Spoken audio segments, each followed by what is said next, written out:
Hi, and welcome to Crazy for Kinesiology. I'm your host, Zori. So first things first, what is kinesiology? Let's find out.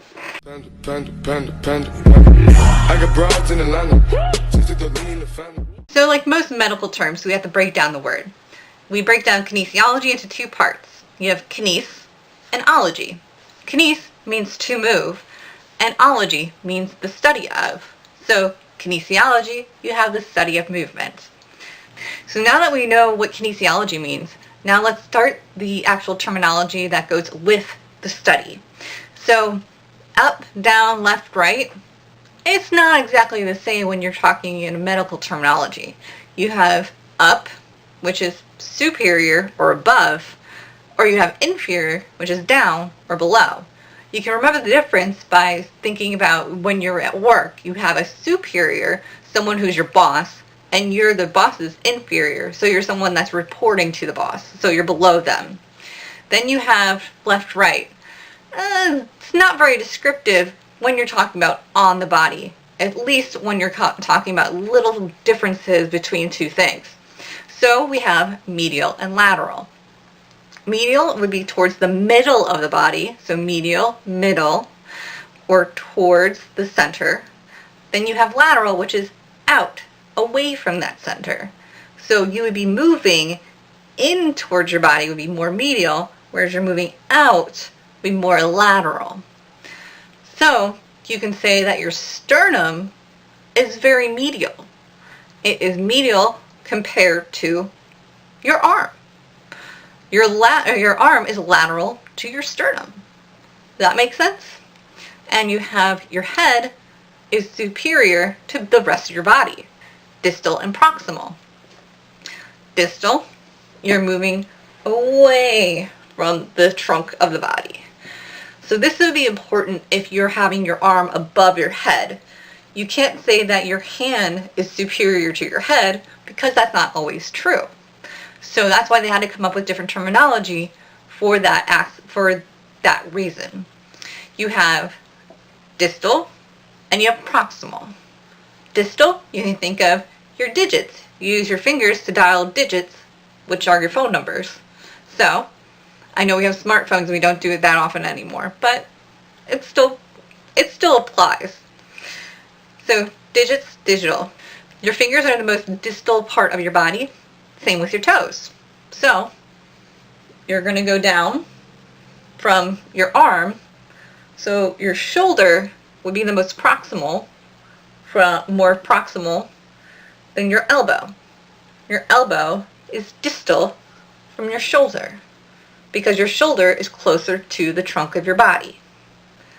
So you can also say your wrist is more distal than your elbow, because that is, again, further away from the trunk of your body. You're still moving out and away. If that makes sense. Now let's try to do it the other way. So I can say my fingers are more distal from my wrist, but my wrist is more proximal than my fingers, because my proximal wrist is closer to my body than my fingers. Again, you can go down to your elbow. Your elbow is more proximal to your body than your wrist. I hope that makes sense. We also have the directions front and back. Front is anterior, your back is posterior. To remember that, I always think of your posterior or your bottom. That's on the back. So posterior is the back of you. Anterior, you would talk to your aunt's face. You don't want to talk to the back of her head. So anterior, like your aunt. You want to talk to her face.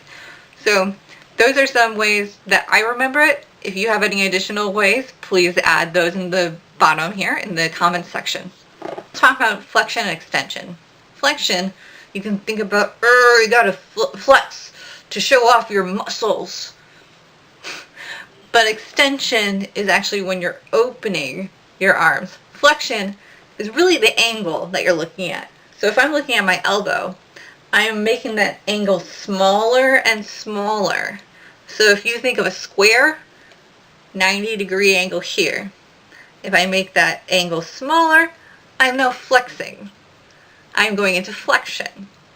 So if I bring out The angle, if I make that 90-degree angle again, and I start going away and making the angle larger, now I'm in extension. I'm extending my arm.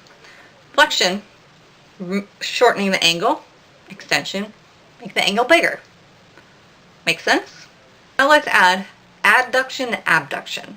It sounds very similar, but basically you're talking about abduction, AB, sometimes what we call it when we were talking about it in school, abduction, or AD, or adduction.